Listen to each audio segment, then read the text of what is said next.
Welcome to the Finding Your Church podcast from findingyourchurch.com.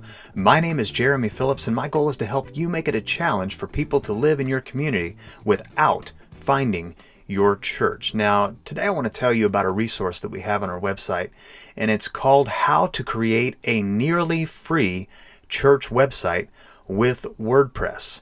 And so this is not probably going to be for the person who doesn't like to mess with technical things and doesn't like to get very detailed. You know, there's some details that you'll have to work through, but if you're on an extremely tight budget, you can create a website with WordPress for around $150, maybe even less, depending on what you do with it. And so this guide is basically there to walk you through step by step how to get a website online for your church. Now, it doesn't talk about every little detail of, what to put on the pages and that kind of thing. This is more of the technical guide to being able to get the site online. How do you put it on your hosting? How do you install it? There's one-click easy install options that can help you do this very quickly and very easily compared to some solutions. So, it's not free, but it is going to be for under $150. And if that's something that fits into your budget, something that's more along the lines of what you need to do for your church than having a custom solution created, then that may be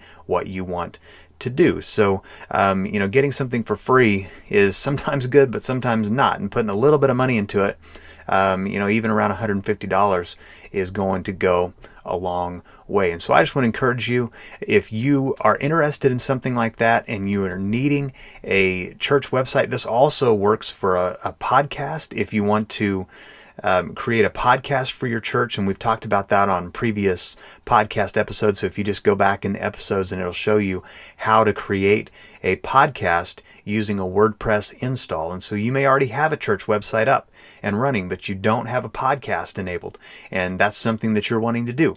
So if you want to do that, this guide will help you to be able to do that. So you can create a WordPress install, follow the steps in the previous podcast episode about how to create a church podcast on iTunes, and you can do that as well. And so I would encourage you to go get this guide. You can find it at the link in the post in the show notes, or in the YouTube video, whatever you're watching or listening to.